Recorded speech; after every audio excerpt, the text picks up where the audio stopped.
The dreaded question and answer period. You won't be trapped here long, by the way. When did the Wisconsin Poet Laureate program begin? Oh, okay. 2000, and it was initiated by that raving liberal governor Tommy Thompson, who went to another state and found out they had a poet laureate and said, why don't we have one? And so he passed an act, and it said something like, because of the long artistic tradition of Wisconsin, and because poetry is the herald of the deep emotions and pride of the people of the great state of Wisconsin, I hereby, and he created this position of poet laureate. In 2010, it was wiped out by our current governor. The $2,000 travel budget, the 70% of the entire arts budget. And so it is now funded by the, by fundraisers, but primarily by the Wisconsin Arts Board? No, not the Arts Board. The Arts Board is got cut 70%. The Wisconsin Academy of Sciences, Arts and Letters in Madison, and also groups like the Wisconsin Fellowship of Poets and those others. And one of the reasons actually I accepted the nomination is because I couldn't bear to live in the state that was 48 out of 50 in state support for the arts when I lived 1 hour from the state that's #1, Minnesota. No. We're funding it at 13 cents per capita. They funded it $5.77. I have nothing against Vikings, but I think cheesehead kids deserve better than that, and which is why I've already voted.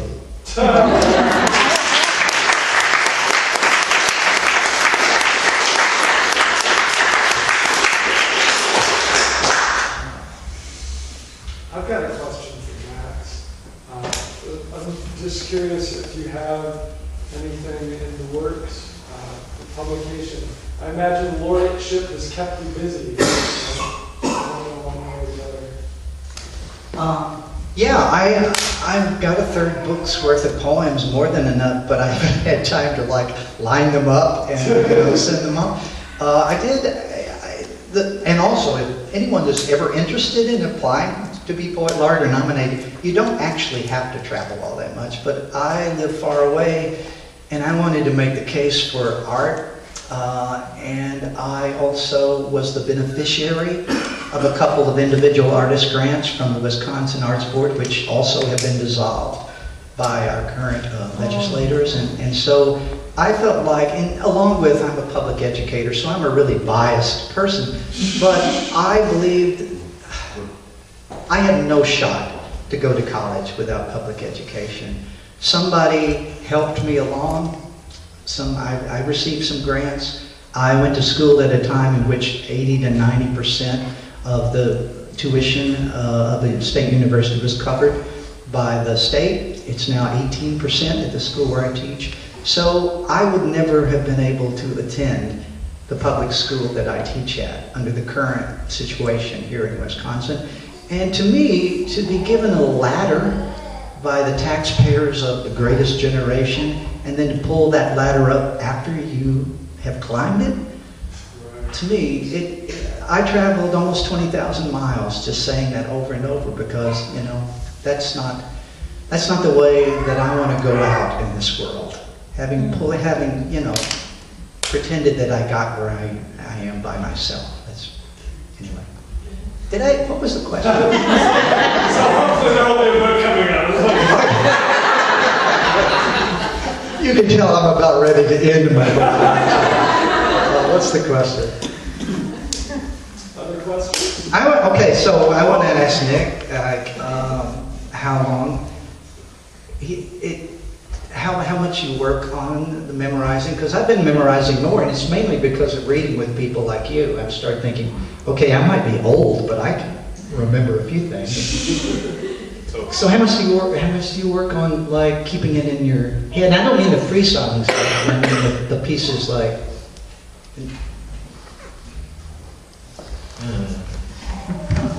You just basically just go over and over and over. Yeah. I mean, that's pretty much it. I'll be walking down the street looking like crazy, talking to myself, practicing my pieces. Like today just for like those couple pieces that I had memorized, like I'm probably not including the sun's not out today because I didn't realize I was going to do that, and it showed, obviously.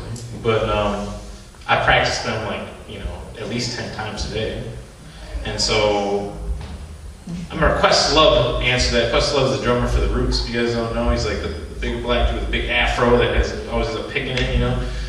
He was asked that same question about like, I don't think he raps or anything, but like he answered like, you need to say something like 18 times. And like at least after that 18 time, you have a very good like skeleton in there.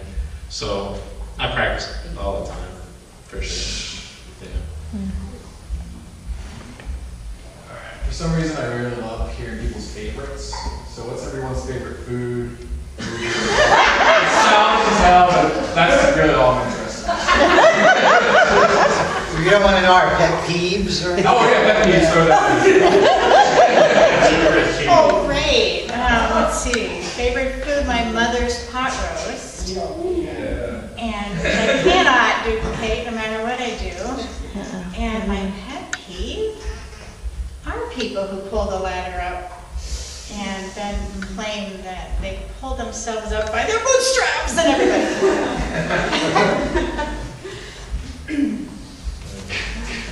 My favorite food. My favorite foods usually come from the Racine Urban Garden that we make using fresh ingredients, which are organic. If you would like to be part of the Rugen or have a plot, please see one of us. And my pet peeve, besides not having a plot or being part of Rugen, is people who talk crap about the city and don't do anything to make it better.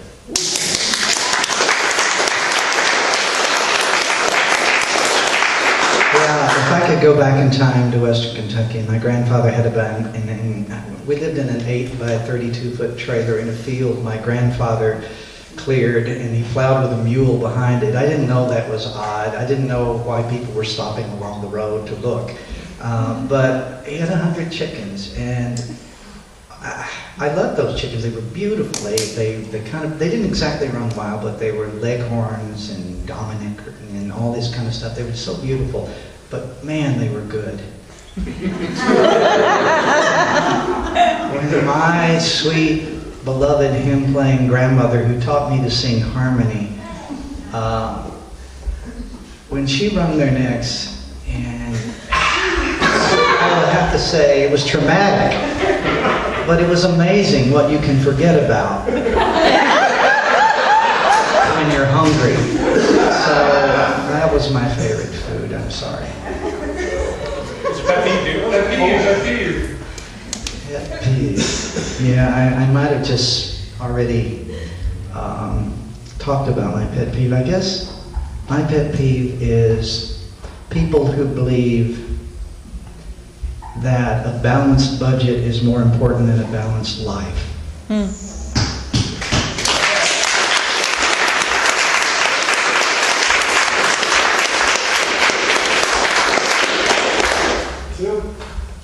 Poetry magazine out of Chicago has been around almost a century now. And they ask the editors for prospective poets who to emulate. They always say T.S. Eliot. And they say just read J.F. for proofwriting. Who would you recommend that people would emulate as a poet? There you go. There are a lot of great poets in this state, and as a matter of fact. But when I was growing up, there was a poet, William Stafford. He's been dead 20 years now, but he became a friend of mine, and he was a mentor, and he was encouraging to me. And he was one of the first poets. When I was in college, I was trying to write like the poetry I was studying. It was John Keats and all that. And for a kid in the late 60s and 70s in Kentucky, thou and lo and, it just didn't sound right. And so when I finally discovered Stafford, I realized, you could write a poem the way you speak. Like, you could start there instead of starting, 200 years ago. And that was important for me. And also that you know, you could model the voice not on John Keats or T.S. Eliot or anything, but like, you know, your grandmother. I mean, that voice too, you came through. So that's a person. I like Mary Oliver a lot. Her poetry, which is accessible. You don't have to study poetry all of your life to understand it, but also when you read it again and again, you realize it's not just thrown out there. You know, it's layered and all of that sort of stuff.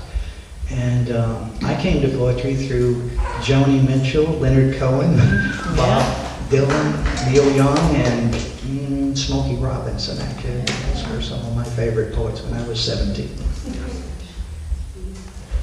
Any other questions? No, that's it. Going once? All right, last one, Matt.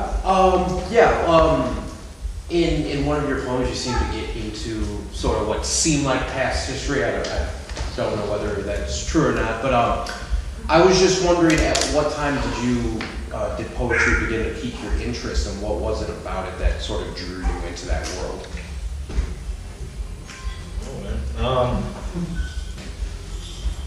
Well, I started freestyle rapping at 15, so like that was like, I never really thought of any of that poetry until like recently, right? And like Max was saying, like anything can be poetry, right? So I'd say I started freestyling just because I thought it was so like, it was humorous, man. You know, it was fun. Like I saw people like making fun of other people, and I'm like, not like that's nice or anything, but like, and then just like talking like, you know, crazy like word combinations, and I was like, man, that's super cool. So 15, and then it took until I turned 21 to like actually write something. I told everybody I was just gonna freestyle all the time, everywhere, you know. And they're like, that's stupid. You should write. And so then I wrote my first song, which is really hilarious, but like, you know, and I just wrote, and it was like, you know, as far as referencing past history, like that's the easiest thing for me to access because it's real life and I can talk about that stuff. And there's tons of stuff that everybody has that's individualistic to them that they can talk about that people can relate with. So that's where I started. I'm 31 now, so half my life I've been freestyling, you know. That's why I think it's, you know, it's fun. And just to answer Tim's question real quick, you know, because I think Gene should get on that too just for a second. Like, this might seem crazy, but Slick Rick, the brother, you guys might not know him. He's the eye-patched rapper dude that like, he's from like England originally. He's blind, you know, one eye, and he wears an eye patch. He's like the dopest storyteller ever. And he's got some really raunchy, horrible things that he says. But he's a fantastic story writer, and he's my favorite. T.S. Eliot is fresh for sure. And T.S. Eliot. Just give her a, you know. Second, Mary Oliver. She was an influence, I think. Dorian Lux, Jack Gilbert, one of my mentors at my master's program, Gray Jacobic, a wonderful woman poet. People who gave me permission to say what I wanted to say, I think. You know, you can't do that all the time when you're growing up in a Catholic, strict family, and you have nuns every day in school, and you're not allowed to say certain things. So it was that freedom, and that came to me late. I went back to school as an adult learner. I won't tell you how old I was, but I was out of the classroom for over 25 years. And a creative writing class was in the evening that fit my schedule, and I took it. And that's all she wrote. And that poet was Dan Tobin, who was a really good poet, and he opened that door. So yeah, pretty cool. The thing about poetry is, I mean, if you wanna dabble in architecture, it's very hard. It's if you wanna dabble in opera, you need a lot of help. But poetry is available. It's really cheap to do it, and also it's a natural human impulse to want to put down your experience, to want to try to say it in a way that you wish you had said it, you know, at that moment. Like I want to write more about that little girl I saw this morning, but I want to put it in a different way so that it really, you know, captures the moment. But, you know, what poetry is finally a normal, ordinary, understandable human impulse that some people do for long periods of time, and if you do it for long enough, you get better at it. And sooner or later, your writing becomes of interest to other people. But it starts because it's of interest and value to you. And that's one of the things I like about poetry. Okay, this is where we force all of you guys to help us clean up the chairs and sound. Thank you. Jumping the gun. These people don't deserve applause. Buy lots of things on this table, specifically things that the performers brought today. Thank you all so much for being here on a Saturday night, and thank you big time to our laureates. Happy birthday.